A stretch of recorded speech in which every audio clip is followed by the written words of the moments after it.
paduka Gusti ingkang mimpin pelagatan kawula ing wanci sonten menika. Gusti ingkang krunini lumampah wonten ing papan teng pundi ingkang badhe kawula tuju. Gusti nyawisaken sedayanipun, Gusti sucikaken papan menika saking roh-roh teritorial ingkang wonten, namung kuwas paduka ingkang makarya, roh suci ingkang makarya, lan saestu kawula bisa.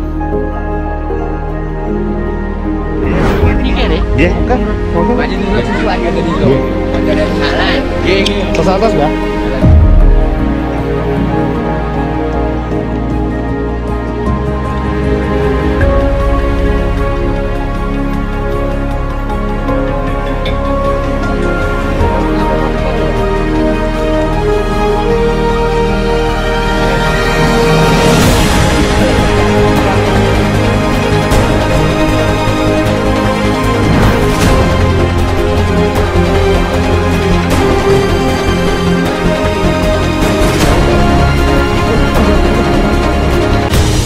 Saudara-saudara yang terkasih, saat ini kami berada di Desa Mbungu.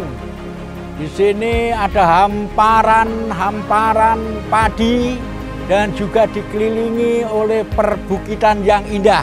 Ini semua adalah anugerah yang dari Tuhan. Desa Mbungu mungkin masuk kecamatan Nalum Sari atau Mayong di Kabupaten Jepara. Saudara-saudara yang terkasih, belum lama ini kami berdua sama Mbah Pi atau istri kami tilawat atau layat di suatu tempat. Perlu diketahui, saya layat di situ karena hujan. Yang layat, yang tilawat, saudara-saudara, kurang dari 20 orang. Tahu sebabnya? Iya, betul. Iya. Kecuali dia tidak berpangkat, tidak punya derajat, yang meninggal adalah keluarga dari orang yang miskin. Pada bulan yang sama dengan hari yang berbeda, saudara-saudara, kami juga bersama Mbah Pi atau istri saya layat di suatu tempat yang tidak jauh dari situ. Wow, luar biasa. Kami baru datang sudah disambut dengan amplop, dengan rokok, memang adatnya di situ begitu. Luar biasa yang hadir, ratusan, hampir ribuan. Tahu apa sebabnya? Oke, betul. Dia walaupun tidak punya pangkat derajat, tapi orang kaya raya. Kalau begitu bisa disimpulkan di sini bahwa orang yang miskin, orang yang kekurangan, orang yang kaya raya, semuanya bakal mati, bakal meninggal. Yang menjadi pembeda adalah kalau orang miskin yang layat, betul sedikit sekali. Tapi kalau orangnya kaya raya, yang layat banyak sekali. Luar biasa. Nah, pada saat ini kita mau merenungkan firman Tuhan. Namun sebelum kita merenungkan firman Tuhan, mari kita bersama-sama berdoa. Mari kita berdoa. Terima kasih Bapa atas penyertaan-Mu. Kami anak-anak-Mu bisa sampai di tempat ini. Ini semua adalah berkat, ini semua adalah anugerah Tuhan. Bapa, berfirmanlah, kami siap untuk mendengarkannya. Di dalam Yesus kami telah berdoa. Haleluya. Amin. Saudara-saudara yang terkasih, firman Tuhan pada saat ini terambil dari Injil Lukas yang ke-16. Injil Lukas yang ke-16, ayatnya yang ke-19 sampai ke-31, dengan judul Orang Kaya dan Lazarus yang miskin. Ada seorang kaya yang selalu berpakaian jubah ungu dan kain halus, dan setiap hari ia bersukaria dalam kemewahan. Dan ada seorang pengemis bernama Lazarus, badannya penuh dengan borok, berbaring dekat pintu rumah orang kaya itu. Oke. Monggo Bapak. Oh, dekan nggih, Mbah. Oh, kelapa garing. Wah, nggih saya. Nggih. Atos, Mbah. Lunyu.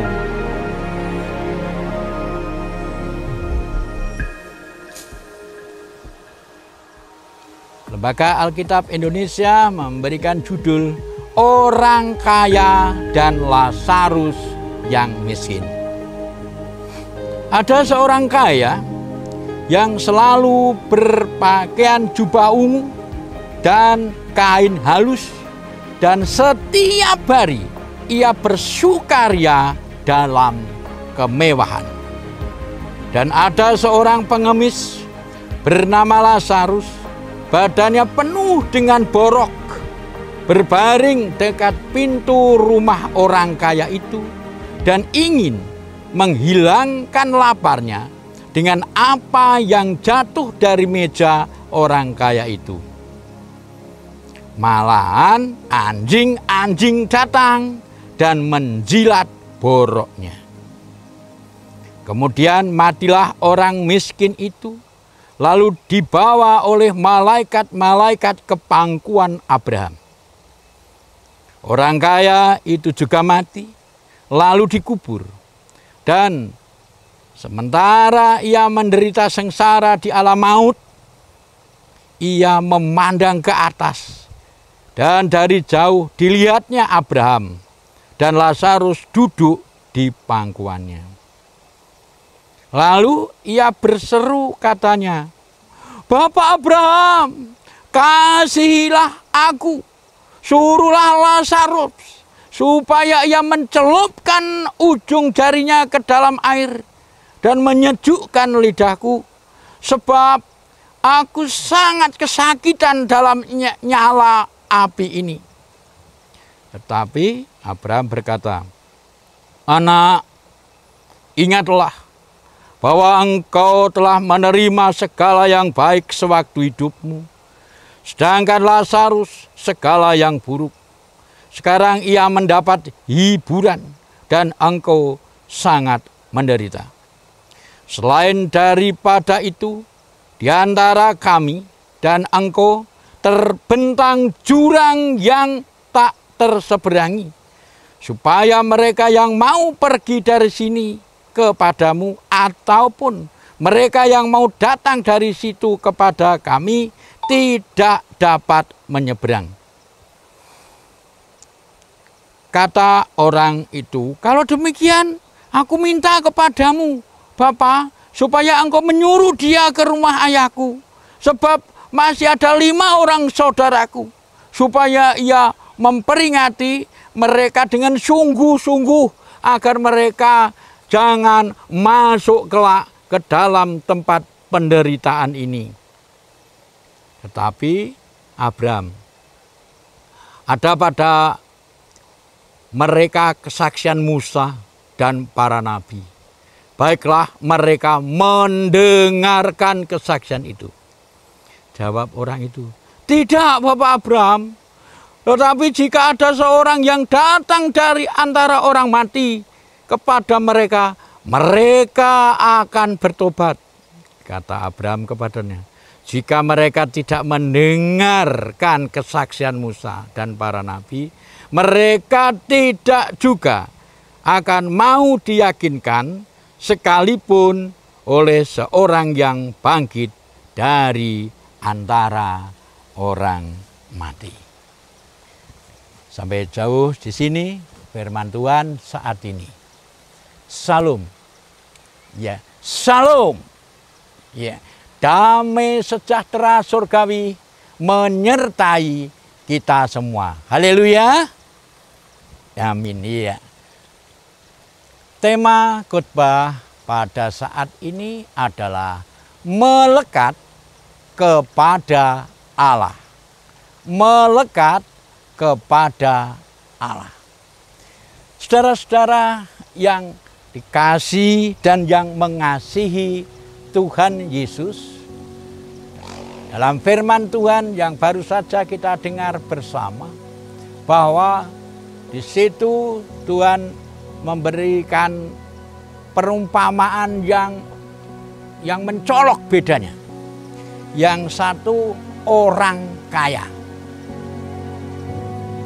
Ya, orang kaya yang pakai jubah ungu, ini jubah kebesaran. Luar biasa, orang kaya raya ini. Dan dari kain yang halus. Tidak hanya itu, setiap hari saudara-saudara, sekali lagi, setiap hari orang kaya tadi bersukaria di dalam kemewahannya. Luar biasa. Ini dikontraskan dengan tokoh lain, ada namanya, yaitu Lazarus. Lazarus adalah orang miskin.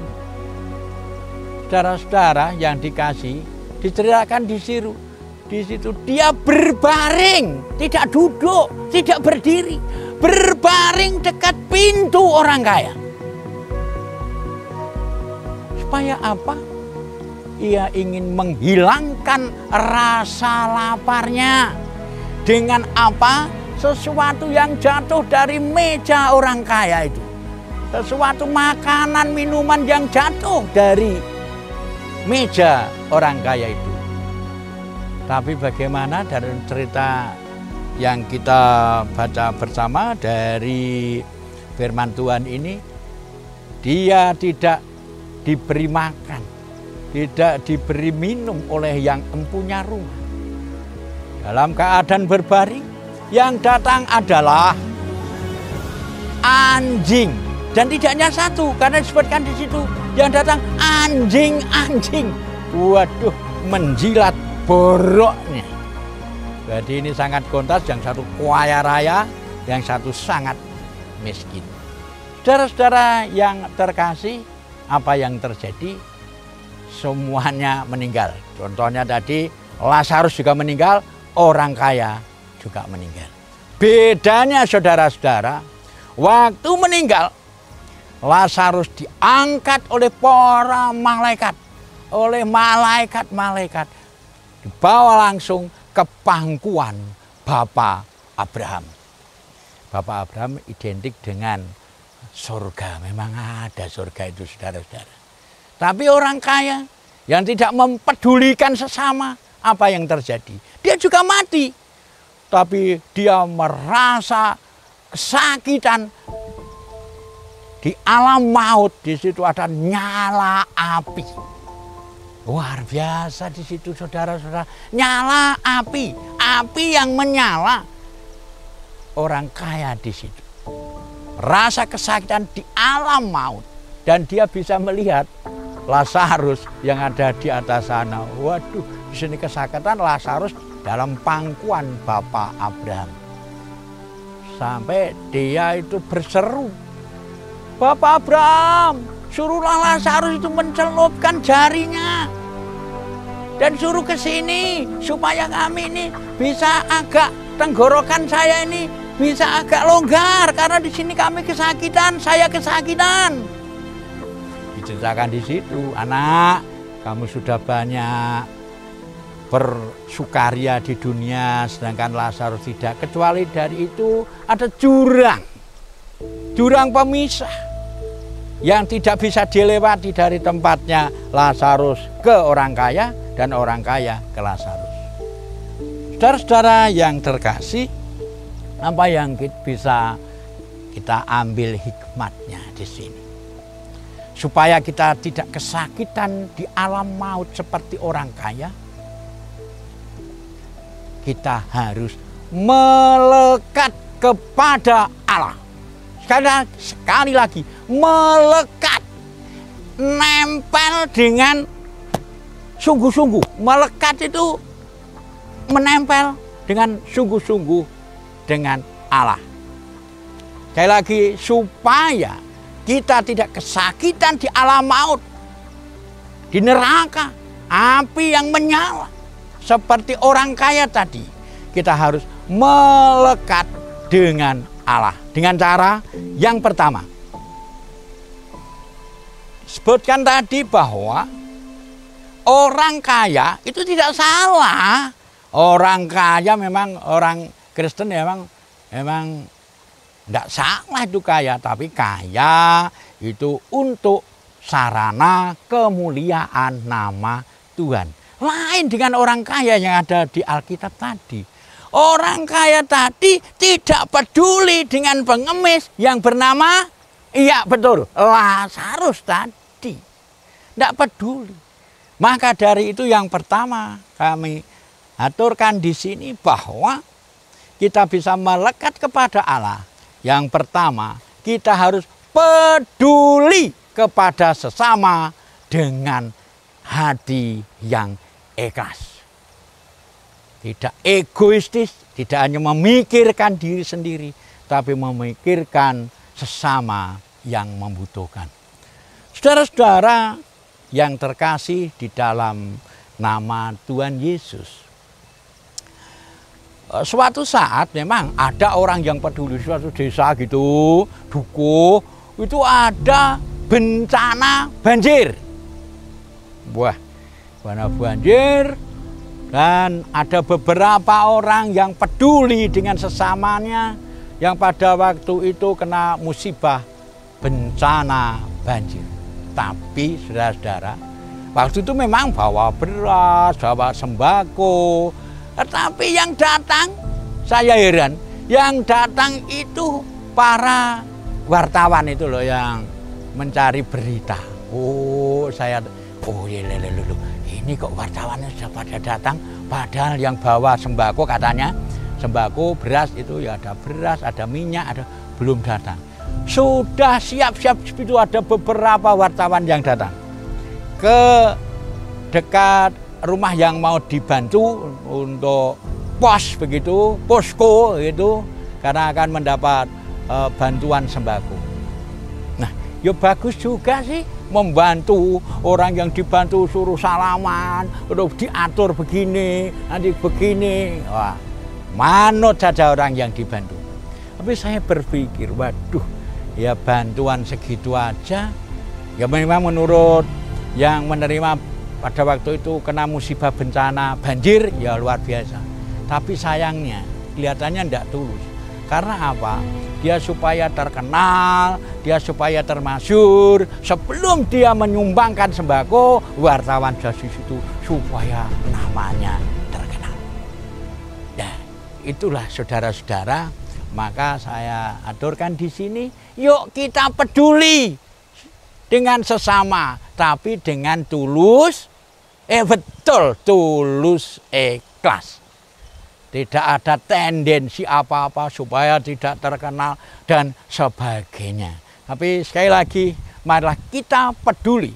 Sewaktu kita masih bisa peduli kepada sesama yang membutuhkan dengan tulus ikhlas, tanpa motivasi yang lain. Saudara, yang kedua adalah mendengarkan kesaksian. Saudara yang terkasih, mendengarkan itu tidak barang mudah loh. Apalagi mendengarkan tentang kesaksian bahwa keselamatan hanya pada Sang Kristus Yesus. Itu tidak mudah, saudara-saudara. Ya, mendengarkan hal keselamatan bahwa hanya keselamatan itu hanya di dalam Yesus Kristus. Saudara-saudara yang terkasih, belum lama ini saya mendengar percakapan. Di situ ada beberapa ibu-ibu, tapi ada dua ibu-ibu yang menceritakan, saling menceritakan keberhasilan anak-anaknya. Yang satu itu bercerita begini, wah anak saya sekarang sudah berhasil, sudah bisa membeli mobil, sudah bisa membeli motor yang bagus. Karena apa? Anak saya sekarang menjadi YouTube, belum sampai ibu yang kedua sudah, wah ya lebih berhasil anak saya. Karena anak saya menjadi wira swasta yang luar biasa berhasil. Baru saja ini anak saya membangun hotel tingkat 7. Luar biasa ini. Anak saya akan punya hotel yang tingkat 7. Juga ada usaha-usaha yang lain.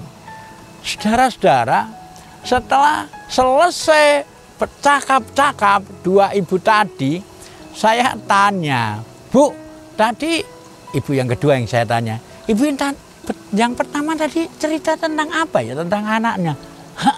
Saya kok lupa ya Pak ya? Lupa saya. Lupa sama sekali tentang apa ya? Karena apa? Karena dia tidak mendengarkan, belum selesai bicara, sudah dia menceritakan. Nah, kebanyakan ini loh saudara-saudara, ibu-ibu satu dan dua tadi saling tidak bisa mendengarkan.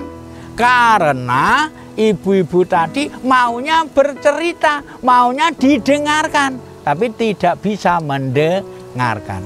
Padahal Tuhan sudah mengkaruniakan kita, mulut itu satu, telinga itu dua. Apa maksudnya di sini? Paling tidak kita harus banyak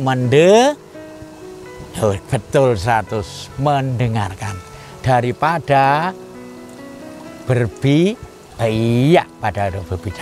Jadi kita harus banyak mendengarkan. Saudara-saudara, sekali lagi, mendengar itu tidak mudah, tapi ayo belajar. Kita mau mendengarkan lebih-lebih dari kesaksian tentang Yesus Kristus. Kebaikan-kebaikan tentang Yesus Kristus. Bahwa hanya satu-satunya juru selamat, satu-satunya Mesias, itu hanyalah Yesus Kristus itu sendiri. Maka dari itu saudara-saudara yang terkasih, supaya kita bisa melekat kepada Allah, marilah yang kedua kita banyak mendengarkan. Jadi tidak banyak bicara, tapi banyak mendengarkan. Lebih-lebih mendengarkan tentang kesaksian Yesus di atas segala-galanya. Saudara-saudara yang terkasih dalam Yesus Kristus, adapun yang ketiga yang kita baca ayat-ayat yang pertama yang kita mulai ayat 19 sampai 31 tadi, kita di situ banyak belajar apa supaya kita banyak melekat. Yaitu yang ketiga saudara-saudara, yang tidak kalah pentingnya adalah harus yakin. Sekali lagi yakin, percaya dengan sungguh-sungguh bahwa surga dan neraka itu memang ada. Bahwa Yesus juru selamat itu memang sungguh. Ini saudara-saudara, jangan ragu-ragu. Berarti yakin, percaya sungguh itu tidak ragu-ragu. Kita semua yang sudah percaya kepada Tuhan Yesus yang satu-satunya yang empunya kerajaan surga, ayolah kita yakin dengan sungguh-sungguh, tidak ragu-ragu apapun yang terjadi. Karena bagaimanapun juga, dalam keadaan apapun juga, Bapa kita di surga, Tuhan Yesus kita tetap menyertai kita terus-menerus, tidak ada jedanya. Jadi Yesus Kristus menyertai kita itu terus-menerus selama-lamanya. Untuk itu saudara-saudara, memang kayak yakin ini dibutuhkan keberanian. Karena kalau masih di dunia ini, tantangan untuk meyakini, terutama dalam hal ini, kalau Yesus juru selamat, itu penuh dengan tantangan. Tantangan bisa dari keluarga itu sendiri, dari tetangga, dikucilkan, dan sebagainya. Kalau kita meyakini bahwa hanya Yesus juru selamat itu. Sekali lagi saudara-saudara, yang ketiga adalah tentang keyakinan. Yakin, percaya sungguh.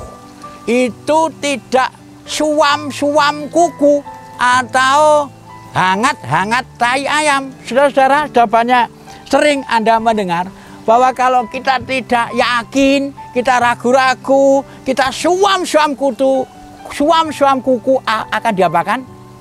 Betul. Itu bahasa Jawa, dilepeh, dimuntahkan. Luar biasa kan? Maka pada saat ini kami mengajak saudara-saudaraku semua, yuk kita yakin, betul-betul yakin, percaya. Memang sekali lagi itu butuh keberanian. Tapi Roh Allah telah berada bersama dengan Anda semua pasti yakin untuk sampai selama-lamanya. Haleluya. Iya, sekali lagi saya matur di sini bahwa kita supaya tidak kesakitan di alam maut, tidak kesakitan di api yang menyala, di neraka, supaya kita di pangkuan Bapak Abraham atau di surga, kita harus melekat dengan Allah. Yang pertama, kita harus peduli dengan sesama yang membutuhkan, tidak egois, hanya memikirkan diri sendiri. Itu yang pertama. Adapun yang kedua, saudara-saudara, yang supaya kita melekat dengan Allah, yang kedua adalah mau mendengarkan. Tidak hanya banyak bicara, tapi mau mendengarkan, terutama kesaksian tentang kebaikan Bapa kita yang di surga. Dan yang tidak kalah pentingnya, yang ketiga adalah kita harus yakin benar bahwa hanya Yesus sang empunya kerajaan surga. Hanya Yesus juru selamat dunia ini. Tidak boleh suam-suam kuku, karena kalau kita suam-suam, kita pasti akan dimuntahkan. Lagi, yang pertama, supaya melekat dengan Allah adalah peduli sesama, mau mendengarkan, dan dengan penuh keyakinan. Tuhan Yesus memberkati kita semua. Haleluya. Amin.